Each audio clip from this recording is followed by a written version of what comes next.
Hey everyone. First of all, thank you everyone for joining.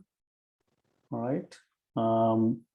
If you want, you can turn on your camera. I think it'll be great. We can have a conversation about Swift UI architecture. And if you have questions, you can just ask me the question, or you can just write it in the chat. All right. All right. Okay. Should we probably do like a small introductions? That would be fine. So I'm going to start with myself. My name is Mohammad Azam. I go with my last name, which is Azam. I'm in Houston, Texas. And I work for a company called Digital Crafts, and I work as a coding bootcamp instructor. And I do iOS on the side. So I do a lot of Udemy courses, and sometimes I work for the clients also. And for teaching, I teach web development, actually. So full stack web development. All right. Anyone wants to go next? Anyone interested in introducing themselves?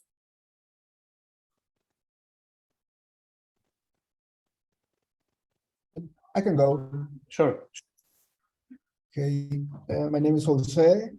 I'm from Venezuela, but right now living in Argentina. I'm an iOS developer for the past 7 years. I work as a contractor for Venmo, and I mostly do iOS. I've done a little bit of Flutter, and yeah, that's basically it. Thank you for this session. It's gonna be amazing. Thank you. Cool.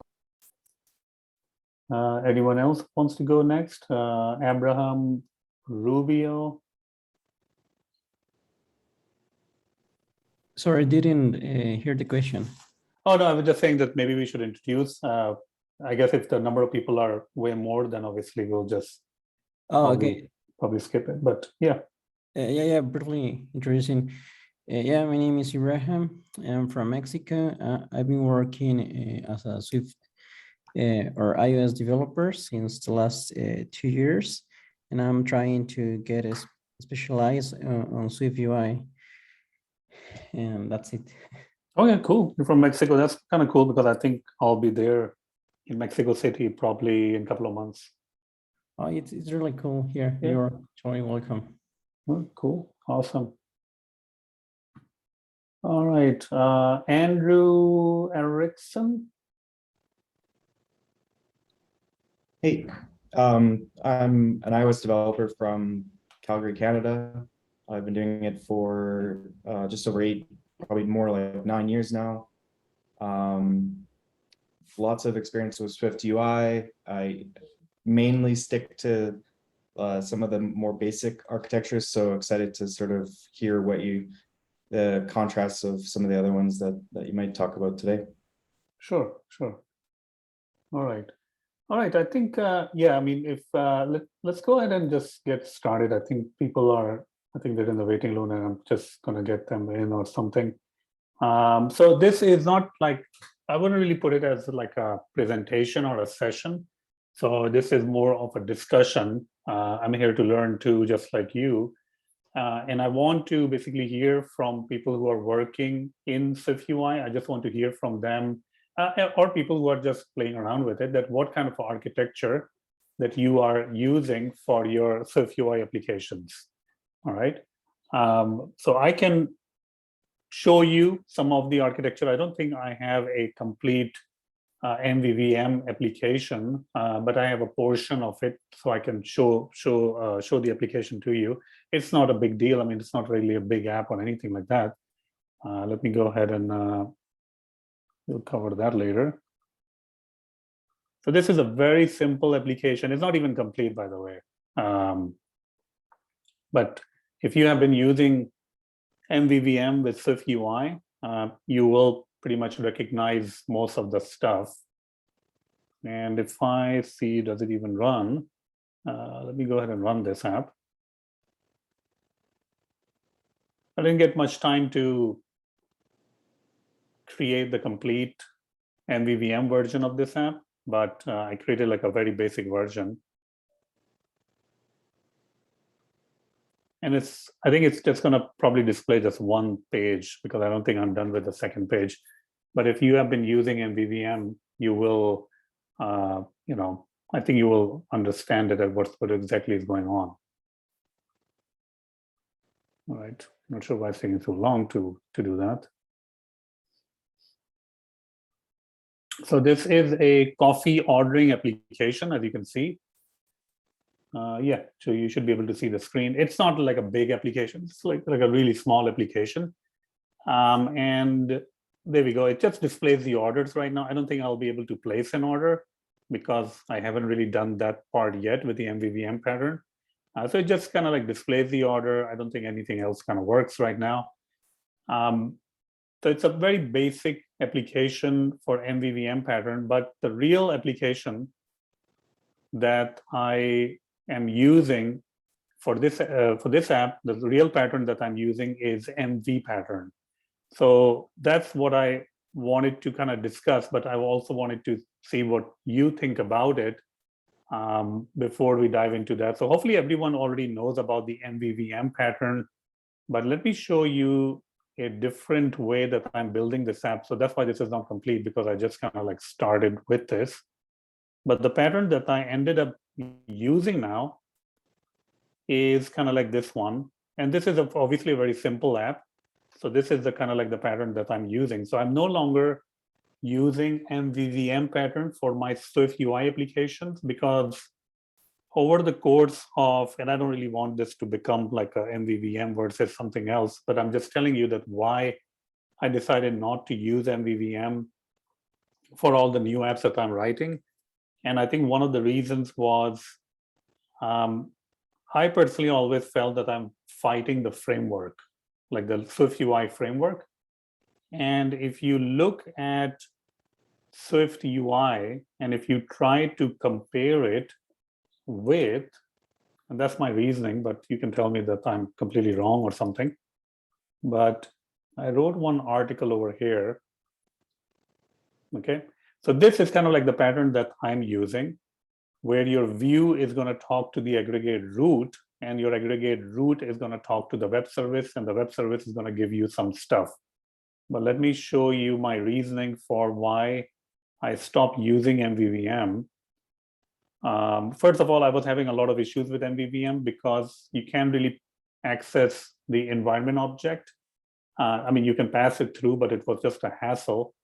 But my previous knowledge of WPF kind of like helped me understand SwiftUI better, because I don't know if you know about WPF. In WPF, you create a XAML file and you create a view model, and then those files kind of like connected together. But in SwiftUI, it was kind of like the same exact file. So that was kind of like my main reasoning of not to use MVVM for this purpose. But this is a model that I'm using, and I can show you my app. And I don't really want to, go about like talking about MVVM and all that stuff. Okay. So the pattern which I'm using, and there are so many patterns that you can use, is I have a aggregate model that the view kind of directly talks to. That aggregate model talks to the web service. The web service gets the data and then give it to the aggregate model, and that pushes it on the client. And here is the implementation. Basically, I've removed the view model layer completely. That's basically what I've done. I really haven't done anything else. So my view is directly talking to an aggregate root, which talks to the web service, which gives me all the data that I need. Since this is a very small app, so I ended up using just one aggregate root, which is right here. It's called Coffee Model. It uses web service, which can be injected like a mock service. You can inject the mock service if you want to. And then eventually you can see that we're using the web service to get the actual data. And all the data, well, this whole coffee model is injected as an environment object, which is right here. So that's basically what I'm doing. And for validation part of it, so this is kind of like the model that I'm using. For validation part of it, I'm just putting all the validation right there inside my view, which is also a view model. And I wrote it over here that these are not the business rules, these are UI validation rules. So this is kind of like the model that I'm using, and I'm liking it actually very much, because this is kind of like the thing that Apple is indicating in their videos and in their code samples. So I started using this after working with MVVM for close to like 3 years. So this one is definitely working out better for my apps and the apps that I build. But obviously this is just an architecture. You can use anything you want. So anyone else want to, anyone else want to discuss what they are using for building SwiftUI applications? Are you using the composable architecture? You can even share your screen. Yeah, Dustin. Hey, so first off, thanks for putting this all together. It's awesome to see some good discussion. And thanks for all your work that you've done for the community too. So just in general, I see you have the tests there. I'm curious, are you doing unit testing on this? And if so, yeah, maybe go through that a little bit. So for unit testing, or actually testing the domain, since this is a server-side app and all the logic is on the server, so the test will be on the server, which I haven't really written. I can show you the server, but there's really no test over there. Actually, I was wondering I should be pretty much writing the test. But since the server is, what is it, Express and Node.js, so the test, everything will be written in JavaScript. So this is a server. I don't know if you can see it over here. It's all hard-coded data. There's no database or anything behind this. Sure. Where is it? Maybe I should. You can see over here, it's pretty basic stuff. But yeah, if I had to test these things out, like business logic and everything, like business rules for ordering a coffee or deleting a coffee and these kind of things, it will be written somewhere on the server right there. Sure. So I guess for the not business logic, the kind of view domain logic, if you want to call it that, there's no unit tests or anything like that in your Xcode project for those. Is that correct? Yeah. So on Xcode project, I'm writing these end-to-end tests. So these are the actual tests that, let me see if I can actually run one of these, because I know that one of them actually kind of fails. The updating one definitely fails. So that's not good, because I think, let me see. Well, I will have to, I don't know where I'm going over here. I'll have to start with this. I was just playing around with this so you can see some data.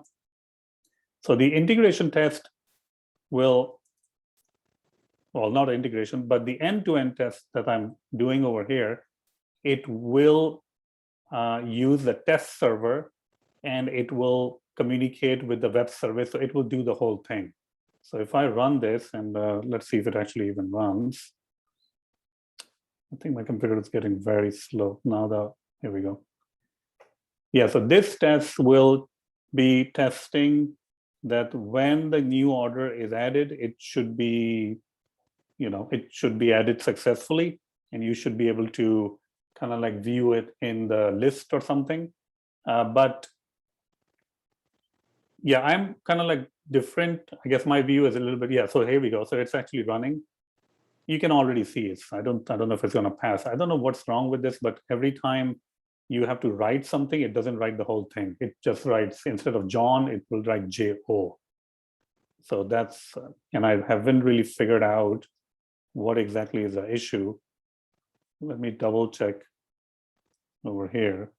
Yeah, but I think in general, you kind of mentioned you're more so doing end to end as opposed to an integration test as opposed to like unit tests specifically, right? Yeah, my unit test, since my domain or my logic will be on the server side, and the client is just displaying the data. So all my actual unit test will be somewhere on the server. Cool, gotcha. Right? Yeah, that's now, all I was really curious about. So now I think some people like to write mocks and then they test their UI based on the mocks. I hardly ever write any mock. And the reason is that eventually you will have to write end-to-end test or the whole integration test anyways. and that will be the real test of the application. So I don't really mock anything unless I don't own it. So a good example of a mock service can be a payment gateway, where anytime I hit a production payment gateway, I have to pay 25 cents or 75 cents. Now that's bad, so I will mock that. But over here, these are actual services, like without the, like this is the end-to-end complete test. And I mean, for this, your server has to be running, everything has to be running successfully, or else this will not run. I don't know what's going on with my stuff over here. Yeah, so this is kind of like the pattern that I'm using. Now, obviously, this is a very simple app. You can see the coffee model is kind of like using, so as an aggregate model, and your view. So if this is your view, it communicates with the aggregate model over here, which is a coffee model. And then it goes talk to the web service, and then the web service goes and get the stuff, which I think it's indicated in the diagram. Well, we can check out those diagrams. I think this one. And this diagram is directly taken from Apple. So if your app is complicated or medium-sized app, then you will end up creating multiple aggregate routes. Like this one is for fulfillment, maybe your order fulfillment stuff, and this one is for catalog. So maybe this will only get the items catalog, add catalog. Maybe this is for like an admin or something. But at least, so that's the pattern that I'm using. And I have been successful with this. So I have stopped kind of like using MVVM for SwiftUI, because every time I use MVVM, I was just running into weird issues. Now, that's not to say that you should stop using MVVM. I mean, if it's working for you, then perfectly fine. But having programmed in React for the last 5 years and for Flutter for the last 2 years, I never heard the term MVVM in those environments. MVVM was used in WPF, as I showed you. Yeah, Jose. Yeah, so I'm curious to know if you have to do any formatting to the data that you're receiving from the backend, pass it along to the view. Do you do it in this aggregate model that you're talking about, and how can you explain us how you go about doing that, please? So the little bit of formatting that I've done, let me actually find out where I have done that. I think it should be over here. I think a little bit of formatting that I was doing was like currency. Currency has to be put in a currency format. So I'm doing this right in the view right there. But you can see that I'm using a number formatter.currency. So I'm creating my own number formatter and just formatting it like there. But yeah, I guess your question is interesting, because what about if I don't want to format a currency? What about if there's a, you know, some sort of a stock symbol and you want to show it in an uppercase letter? I think for those things, I will probably create an extension on a string, and then I will just use that inside my view. So the number currency formatter kind of looks like this. It's an extension on number formatter. All right. Now, the validation, I think, is one of the things. Testing is, I think, one of the things that people actually don't like this pattern, but they will say, well, what about my test? What about this? I don't really write tests that will be testing on a mock anything. So I would just write my domain tests, which are on the server, which I don't have, which are very important. And I would write my end-to-end tests, which I have and which are failing, as you can see. Apart from that, you can write your UI test, which is similar to this one. But I think in the UI test, again, you have to mock, right? Because in the UI test, you might say, well, I don't want to go to a service and do all of those things. I mean, I don't want to communicate with a service. So I just write end-to-end test and domain test. And that's it. Okay, great. Cool. Thank you. And I think other thing that people usually talk about with this MV pattern, and I don't want to make this discussion only about MV pattern, but another thing they talk about is the validation. And they would probably say that, well, why do you have the business logic in the view?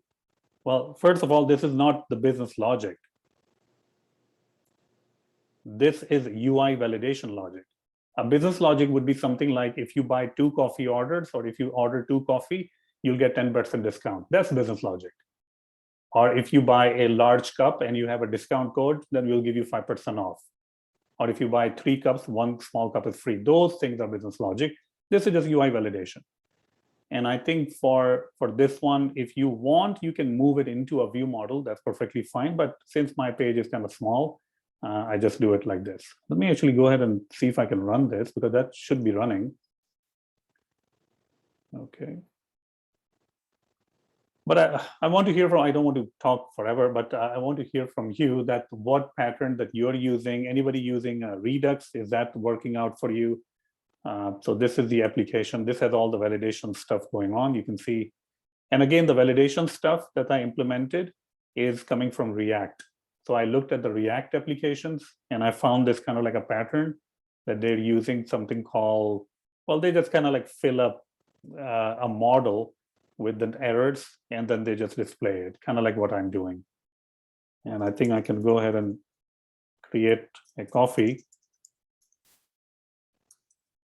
with a large size. There we go. So order is placed. I can go there, delete the order, or probably I can go ahead and edit the order. I mean, it's a very basic app, obviously, but I think you get the idea. And since everything is stored in an environment object, everything automatically kind of like refreshes. So I don't have to do anything. So everywhere is already edited because there's only one single source of truth, which I'm injecting right here. The whole model is injected. And you can have multiple environment objects if you want to. That's perfectly fine too. Just one thing that I'm observing from this and potentially related to why your test is failing. I definitely agree with like if you start using view models, accessing things like environment objects is super, like it's so annoying that it's, and sometimes not even possible. But what I've noticed where you use environment objects as like a kind of like a main source of truth, you get a lot of, you know how like SwiftUI refreshes views constantly, right? And if you change anything that is like a published variable within that observed object, that's it's now in your content view, like your highest most view, that will cause a refresh on that view, which will in most cases cause reinstantiation of everything that cascades down from there. And my guess is that as you're typing in text there into John, it's refreshing the text field, which is somehow causing the whole view to basically refresh. And that's why you're only getting part of that in there. So I think that's one thing to definitely be aware of, or at least cautious of, is that you can get a lot of view refreshes, and not only refreshes, but full reinstantiation of the view. Like a good test would be in here. Yeah, this is exactly where it would be entering it in.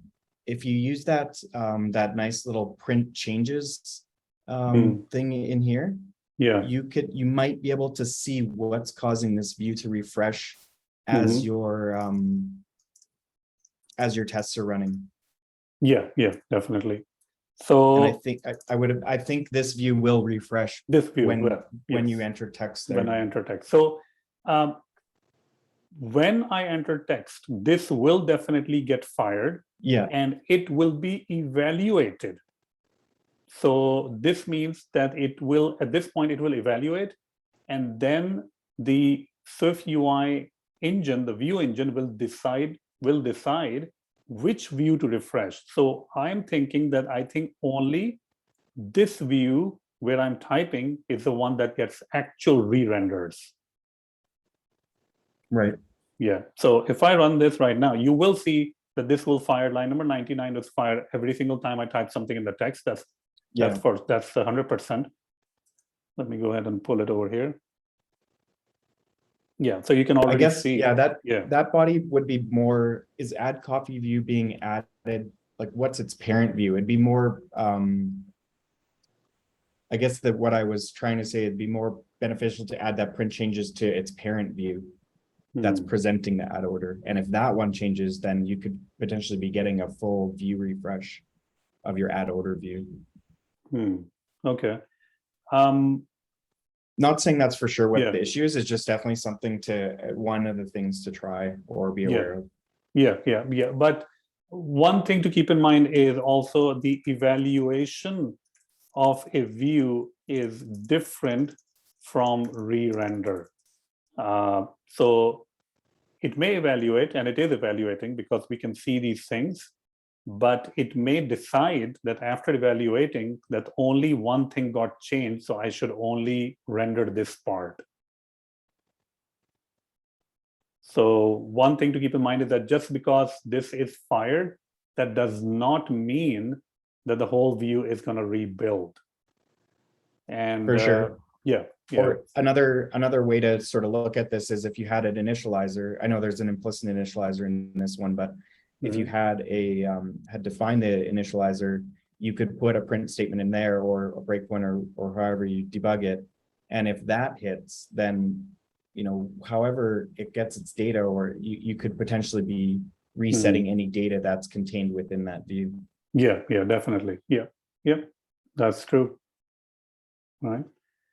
And if you're experiencing these kind of problems, like some data is getting changed and some other view who has, since everyone is sharing the same, environment object, and other views are getting refresh, then probably it will be a good idea to slice them up. So slicing, you can slice your global state into multiple environment objects so that only if one view is saying that, hey, let me know when the counter changes, then only that will get re-rendered. And one that is saying that, hey, if authenticated flag changes, then you should re-render me. And you can actually see over here, you can inject it. Somewhere I'm injecting 2 of these. Here we go. I'm actually injecting all of this. So yeah, but yeah, definitely something to be aware of, that anytime something will change in the environment, and if that thing is being used by some other view, those views will also get changed if they are child of the parent view or they're in the navigation stack.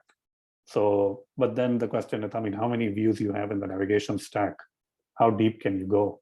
Probably 3-4 levels deep. So, yeah. It's a very common issue when you use a navigation view, or at least the iOS 15 version of it, of navigation, that you'll see as something changes in a higher level, your navigation stack gets reset to the root. Yeah.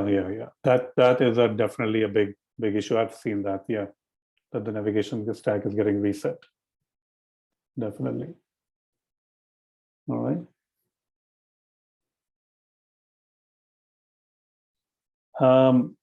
Yeah, I don't really want this to become like me talking. So anyone else has what kind of a patterns are you guys using? Probably, I guess, MVVM, because that's, I think, the most more common pattern, right?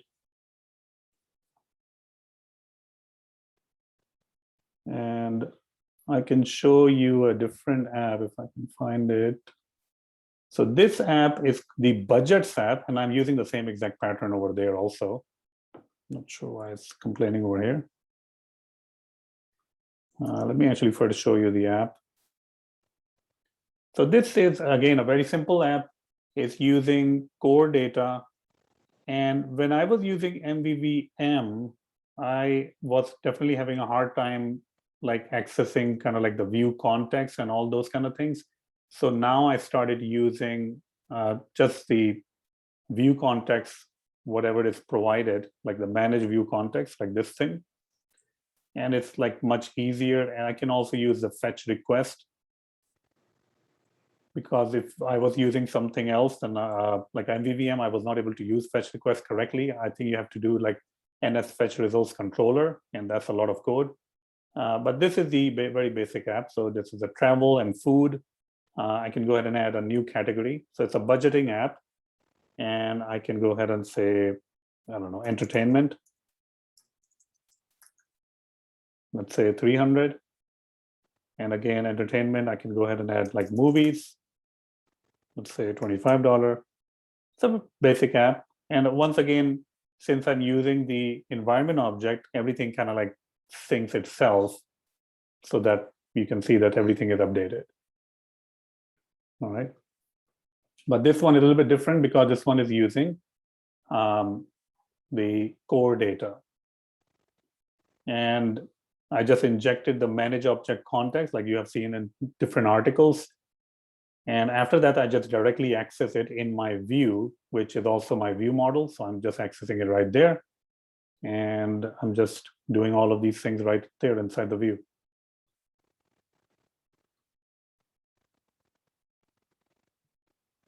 All right.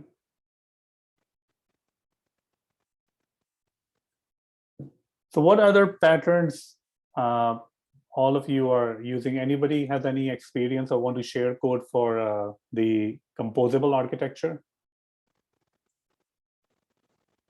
Or I guess the other question would be, if you're implementing Redux, which is very common in React, would you use a Redux pattern or would you just use the environment object itself and just use that? Because isn't that the whole Redux anyways?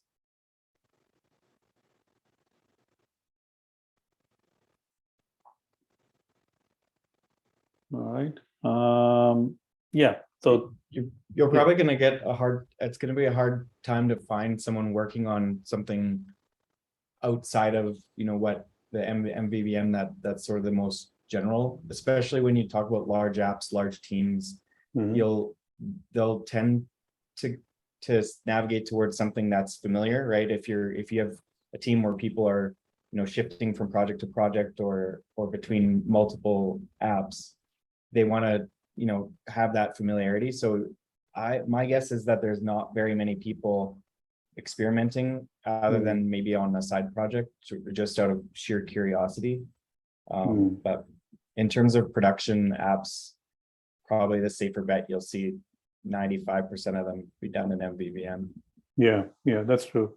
Yeah, I've seen most of the apps in SwiftUI being on MVVM, even though I think it's just making it more difficult. But most of them are using MVVM. Because coming from a React background, and I teach React, I never really I never really use MVVM in React. And React, Flutter, and SwiftUI are just so similar. They're pretty much exactly the same. So that was, I think, my concern with that. Just another side note, I did download your Hello Coffee code and ran the tests using Xcode 14 release candidate that was released today, and your tests all passed there. Yeah, I'm not sure what's wrong with this. Like the update test always fails. Like this one, adding a new coffee order, I think it's just, why it's opening up a new one. It just fails because it doesn't type in the right name of a person, and then that's the one that I'm comparing. I can see it type in the full name when I run the UI tests. So I don't know if maybe it actually is an Xcode or Swift related issue and not necessarily anything in your code. Yeah, now it passes, so you can see. Oh, passes sometimes. Yeah, it passes sometimes. It's a perfect test. And this one definitely will fail, the updating existing order, because now you are not only typing, you're also removing the existing one that you actually typed in. So here the test is running. It's going to first place an order, then go and edit it. And now I think it's going to mess up. Okay, this is fine. I think this is the one that gets messed up. Yeah, already messed up. It didn't write the whole hot coffee thing, and it failed. So that's the one that is failing. All right. Sorry, my kid is screaming. Yeah. I want to ask a question here that I saw that for the longest time, Apple was like using the MVC pattern, right? And everything they do and they did and everything they put out there, Then with SwiftUI, they migrated to MVVM, and that's like something in along the lines that Andrew was talking about. I think most of us go with the pattern that Apple supports the most, Mhm. right? Do you see, not in the very near future, but if you had to guess, what would be the next evolution when it comes to architecture for projects regarding to the Apple Mm. environment? Because I see, for example, the composable architecture. I've been hearing about it more and more, but I haven't used it. Anybody here has ever used it? What are the downsides or the benefits of using it?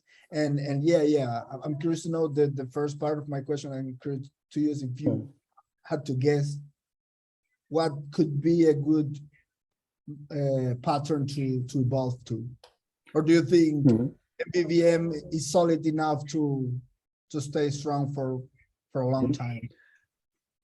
Yeah, so as I think Andrew was saying that most of the apps that you will see with SwiftUI, they are using MVVM because that's just a pattern that I think everyone is familiar with.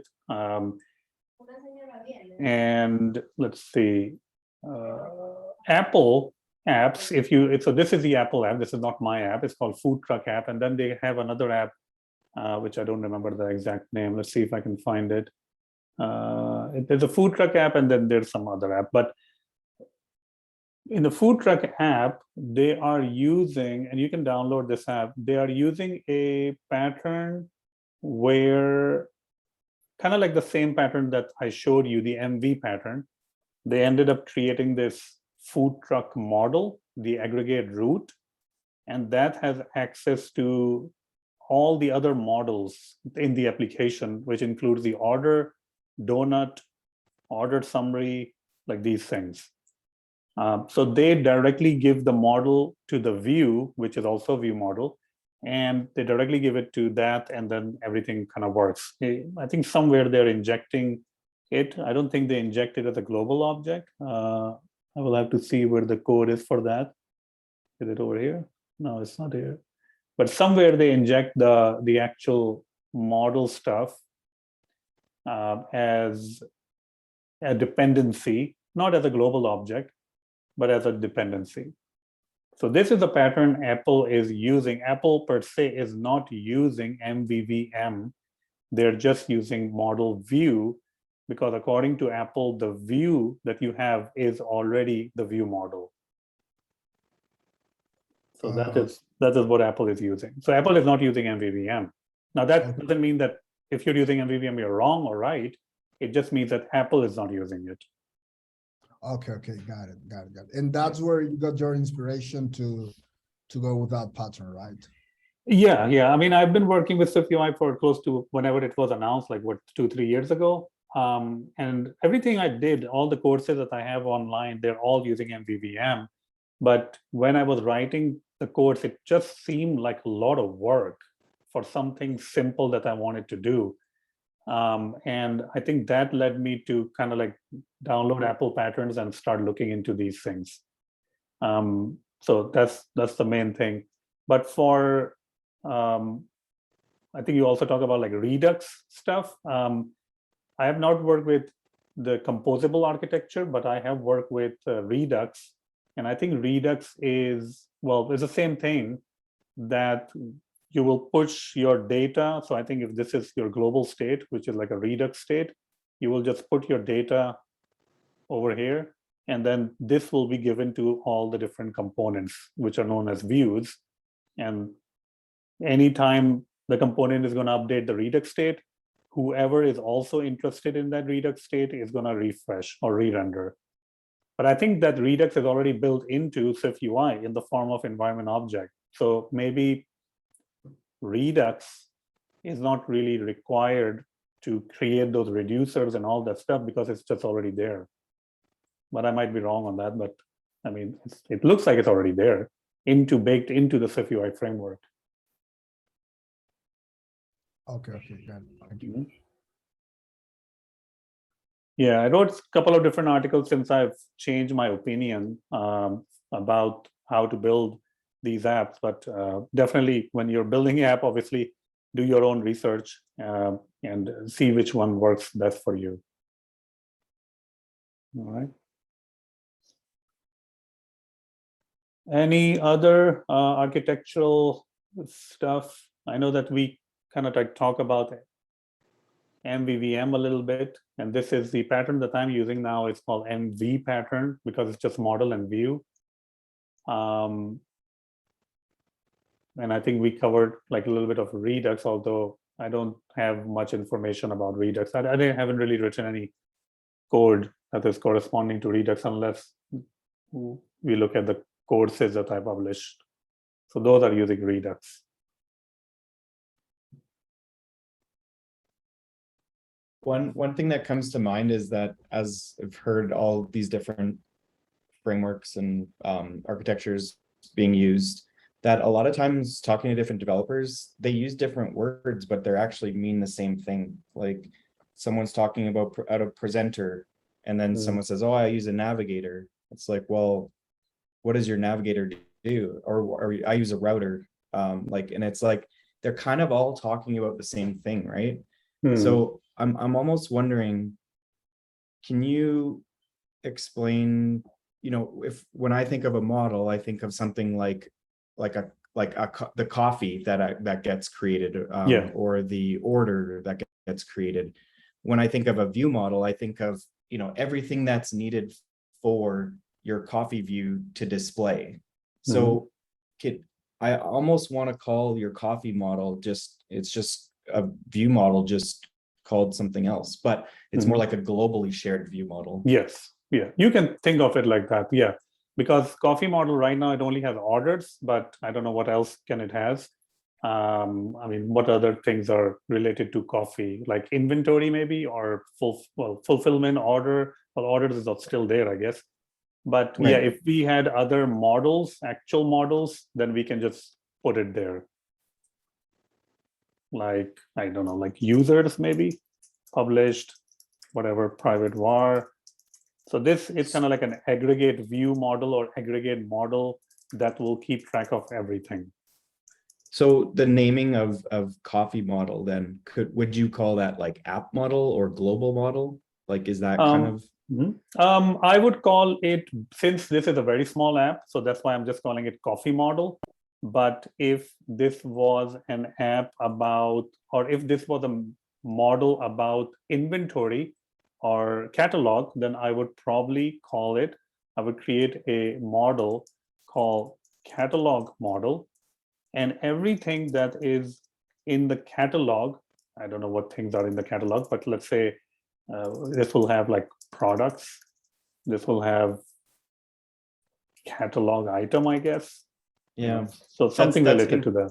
That's interesting, because this sort of fits with the idea that, developers just talk about the same things. They just call them different things. Like, to me, in the projects that I work in, I can call those things managers or helpers or providers. Like, sometimes it's just a choice of words.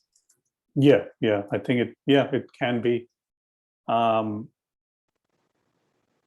Yeah, but I think in this model, in this particular architecture, the products will be just an array of products. I mean, I don't know what else goes in the catalog. I'm not familiar with that domain. I don't know, like a catalog. What does catalog has? I don't even know. Like a category, maybe array of categories or something like that. And then these things will be just provided to the view. Now, if I have a cart can have an array of, I guess, cart items. I don't know what else cart does have, but array of cart items maybe. So it depends on kind of like the bounded context of the business that we're talking about. There can be another model called fulfillment, which will be dealing with fulfillment stuff, whatever is in the fulfillment. So those models related to the fulfillment. And then everything can be injected into environment object, and whoever used fulfillment, they can update it and these kind of things. All right. But yeah, I think it kind of went into the direction of MVVM versus something. But this is at least what I'm using nowadays. But if you're using something else, that's perfectly fine too.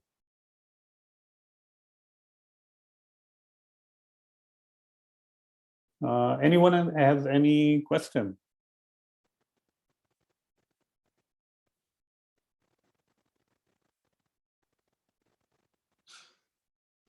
I think there's another pattern which I haven't really checked out, MVI. I think that's where the Jetpack Compose is using it, or some other, I don't know which framework is using it, which is model, view, and I don't know what MVI stands for. Interactor. Interactor, okay.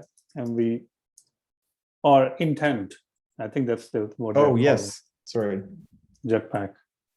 Model, view, and intent, which might be the same thing as MV, I guess, but I haven't really checked that out. Yeah. But yeah, I mean, I like this. It's nice and simple. And, you know, I can use all the different property wrappers that are provided, especially for my budgets app, which is a core data app. I can use the fetch property wrapper. I don't know where it is. Yeah, this one, the fetch request. So I can start using these things. And the great thing is that when it actually changes the data, it automatically kind of fetches it again without me doing all of those different things. Because before that, I was using MVVM, and the MVVM, it was just very hard for me to refresh the whole thing unless I implement NSFetch results controller or some sort of a combined feature. But now with this, it kind of works out automatically. I think if you look at the budget category, you will find out, where is it? I think it's right here. So just so that if somebody else wants to use it, they can also use it. Although nobody wants to use this in a different view, but if they want to, they can actually use it. All right. Is fetch request one of those ones that can't go into an observable object? Fetch request, let's see, is a, yeah. So fetch request is a property wrapper that cannot be used in, that can only be used inside a view. Yeah. So if you want to do the same thing, you may have to use NSFetch results controller, and you have to implement the whole thing. Like NSFetch results controller delegate have to be conformance with the view model, and then it becomes a bit of a code to type, like a lot. So that's why I'm just using right over here. Right. But yeah, use a pattern that works for you. I mean, I'm not saying that this is going to work for you or not, but definitely it's reduced a lot of code for me. But obviously this is a very small app. How will it work in a bigger app? That's a different story.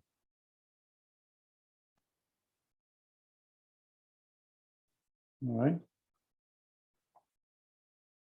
All right. Any other questions or any other pattern that you or anyone wants to share their code? I can stop sharing my screen, and you can share your code if you have written a lot of SwiftUI or working on a project, what pattern you're using. I would definitely be interested to learn from you also. Or is anybody even using SwiftUI in, well, at their work? Anybody using SwiftUI for their work? I'm using SwiftUI for my work. Oh, okay. Yeah, but it's just MVVM mostly. But Yeah. one thing I noticed that you were talking about initially with your kind of frustrations with MVVM was seemed like it was coming from using the environment object. Is that correct? Yeah. Yes. Yeah. So we're not using the environment object much, which partially is because it's older. We're updating from an old application, so using the environment was just a pain in the butt originally. But we're not using it very much at all, and I haven't had much frustrations like you described. So it's just basic MVVM for the most part. So at least the sometimes we're using. So if you're not using environment object, what will happen if you have a scenario? Maybe you don't, but if you have a scenario like this, that this view number 1 does something and the view number 2 needs to update. How do you handle those things?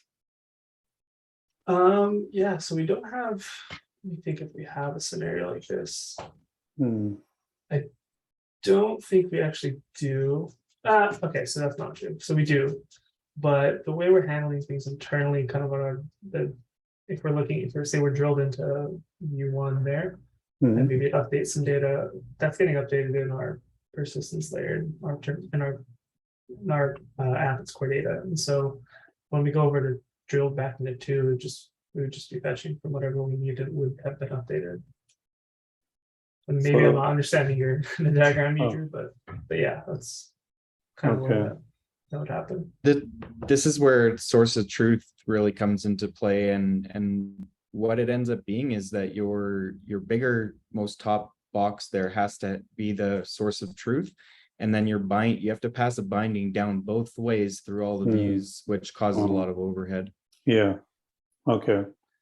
Yeah, I think that was, I mean, I don't have that many scenarios like this, but I think I was working on one of the Mac apps and I had a scenario like this, and with MVVM, it just becomes such a pain to do because as Andrew was saying, I had to pass it binding down, and then, so yeah, so the one on the top has to send it down also. So that was kind of weird to do. But yeah, I mean, I definitely agree. It's a little frustrating, right? But nothing particularly new. So maybe I just haven't even considered that it's annoying. Just kind of gotten used to it. So definitely interesting stuff to think about here for this MV design pattern. Yeah. Okay, cool. Nice.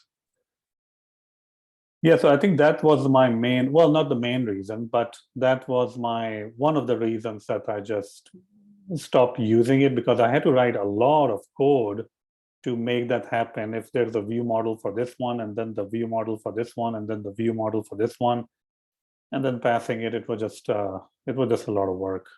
So I was able to do it, but it was just so much work that I'm like, okay, well, like if you try to access environment object inside a view model, it becomes, I mean, you can do it, but it's just so much work. Let's see, I think, yeah, there was a Stack Overflow question also on the same thing. And I think this kind, yeah, so this is kind of like the thing that they're doing. They're just injecting it. They create the environment object, blah, blah, blah. And then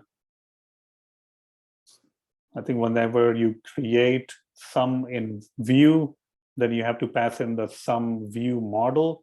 And in order to create some view model, which is, I think, over here, then you have to pass in the environment object. So it becomes like a little bit difficult to do these things. But this code is working. This should take care of these things. Another big thing kind of with that initial example you had there and why you chose to go away from passing bindings all the way down. I saw you were using state objects for your root, and the state objects are really good if you own the source of truth of all that data. But as soon as you get down to a child view that has like most common cases, you have a binding, you really can't use state object and pass in a binding to that state object. That has to be an observable object, because it actually won't, like, you'll get refresh issues in some of those cases. So there is definitely a lot of these little nuances that you just run into, and then sort of read up on it and figure out what's going wrong. But it's subtle differences, but like, well, when to use an observable object versus a state object. Yeah, yeah. Actually, and that's a good question, because in React, if we just see React, what they would do, and in most cases, let me actually just go ahead and create a new view. This is actually what they do in most of the situations, depending on, I guess, depending on the scenario. Let's say that if we have a customer list view, and in most of the React apps, and I don't really do that, but in most of the React apps, this is what they do. So state private var, let's say customers, it doesn't really matter, okay, and string blah blah blah, they're empty, and now they want to fetch the customers, so they will just kind of like fetch it over here. They would literally perform the fetch over here. Let's say get customers URL session.shared, and we would make the call right there. So we will just make the call right here. We will get the data, whatever this returns, customers, and we will assign it to the customers, like self.customers,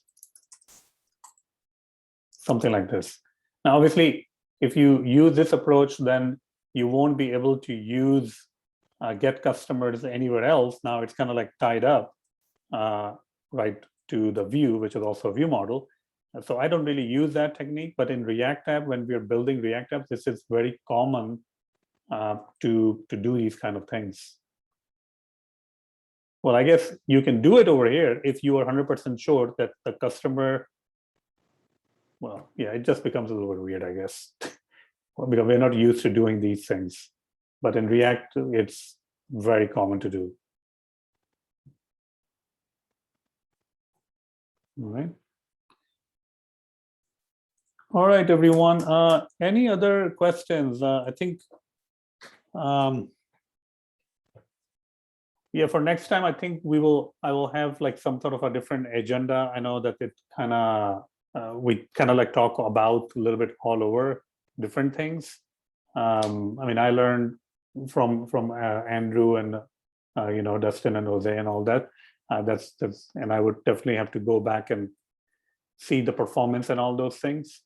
But yeah, if you have any code and anything you want to share for next time, definitely make sure that you have it kind of like ready, and I can, you can definitely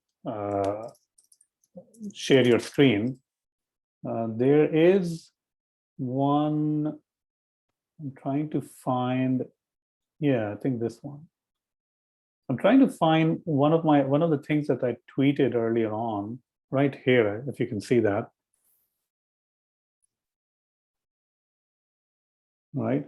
So this is one I tweeted a little bit earlier, and this was a question that in this code below, which views are rendered again when the counter is incremented? So if this is the only view, which is a content view, the counter is just a state property. And if you press a button and you increment the counter, which views will be rendered again? We know that if we put a self.print changes, the body is definitely going to get fired. But that is just going to say that the view is being evaluated. And I think we found out that the view that will get rendered is through SwiftUI is only this one, I think the text view, which is C. The button also gets rendered, but that has nothing to do with SwiftUI. It's just core graphics and animations effects.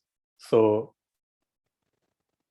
this was the only view that was actually getting rendered. And I think there is some sort of what is that called? Instruments. I think you can see the things that are getting rendered. I think they highlight into a yellow color.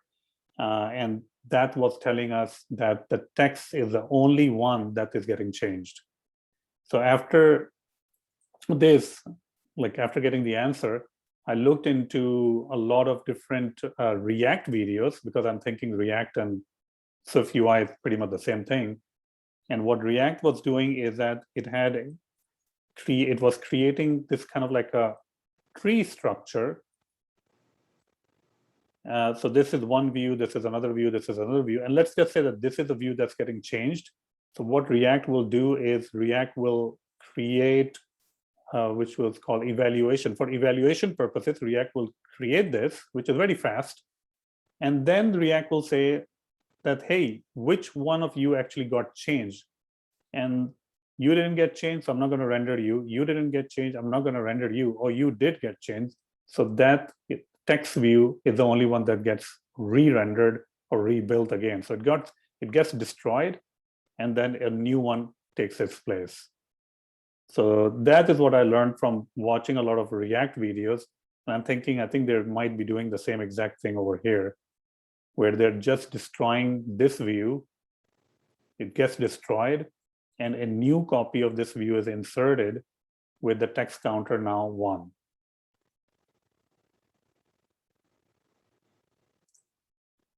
All right, so something to think about. Now, I don't know if SwiftUI is doing that, but I think from the instruments test and showing that updates using the yellow space, I don't know what that's called. It was, I think there was someone, I think it was Donnie Walls who actually ran the test. I don't know where his stuff is. Oh, here we go. I think maybe no, he's not doing it. I know that he posted something about this. And we've found out that the text view is the one that's getting rebuilt, re-rendered. All the other ones are just not doing anything. They're just staying there. I'm not sure where the answer is. But so hopefully that will help someone, but to understand SwiftUI a little bit more better, that only the things that gets changed gets re-rendered. All right. Also, Donnie's got a really, really good article about understanding like how SwiftUI decides like to render its views or redraw its views. So who has it? Donnie Wall. Oh, Donnie Walls. Okay. Yeah. So I don't know. I don't have a link to it. I could probably find it, maybe post in the chat. But I remember reading that like I don't know, a couple months ago. I was pretty impressed by it. So let me see if I can find it. Does that talk about structural identity and what's the other identity type? Yeah, if either of those two things change. Yeah, structural identity, and there's another one, I think. So is this the one, structural identity, or implicit identity? Or if you like give it an ID, is that the other one? I don't know, I'm drawing a blank on that. Yeah, I know that the structural identity was using the if else part of it. Yeah. And the other identity is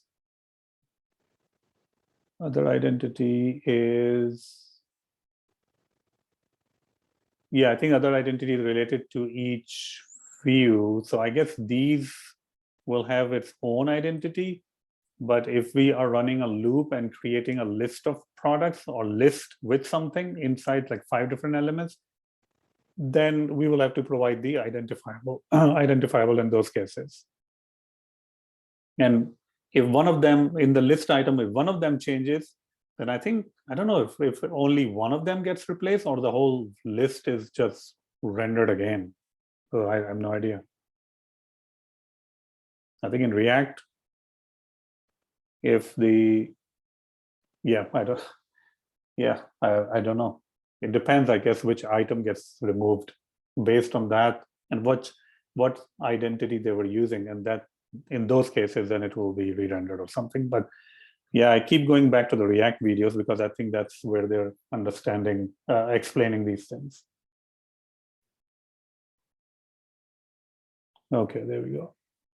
November 7th. So this is a little bit of an old article. Okay, so yeah, it's a little, but it's a pretty long one too. But I remember finding it fairly useful, at least for the problem. I don't remember what problem I was looking into at the time, so there's a caveat. But at least at the time, I remember it being pretty good.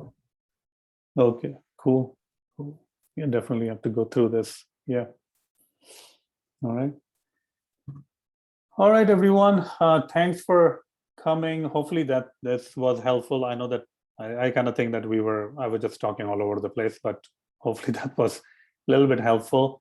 And we will try to plan something for next month. I'll take a look at the polls that we did, I think, a couple of weeks ago. I don't remember where the poll is now. Okay, here it is. Yeah. I think the second one was common architectural design pattern in UI kit apps, which I haven't done UI kit for some time now. So I don't know about Viper. I know about MVC, MVVM. I don't know what MVVM coordinator, how to do that, but yeah, so we'll talk about like which pattern or which session to do, I think, next month. All right. One question I have is that, do you like this kind of format? I mean, I know that I was like talking most of the time, or do you want this to be a little bit different, like in a session-oriented way?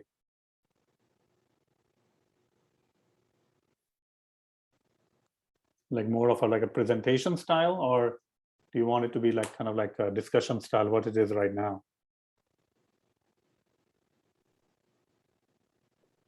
It was nice to sort of chat, and I wish more people would have chimed in a bit more, but I understand. I'm sure there's also a group of people who kind of came to learn or observe, so I can appreciate that as well. It's hard to know what your audience is, I guess. Okay, all right. Yeah, my suspicion is if we were to talk about something like MVC or just MVVM specifically, we would probably have a lot more chatting because since people are more familiar with it. Okay. Yeah. Yeah. Okay, yeah. So next time I think we'll do like probably like the UI kit version of it, or we can even do like, if most of the people are doing MVVM with SwiftUI, we can just do that like as a dedicated session on MVVM with SwiftUI. Yeah, so those can work too. All right, everyone, thanks for coming. Hopefully you have learned something with this session. Whenever you're choosing an architecture, make sure that you obviously consult your team and choose the one that fits your needs. So this is just discussing, and I'm just trying different things out, which might be working for me, but it may not work for you. So definitely keep that in mind when choosing anything. All right, especially architectural related. All right, thanks everyone for coming, and I will see you next month with a different topic. Thanks for coming. Thanks a lot, Sam, everybody. Thanks for listening. Take care. Thank you so much. Awesome. Take care. Thank you.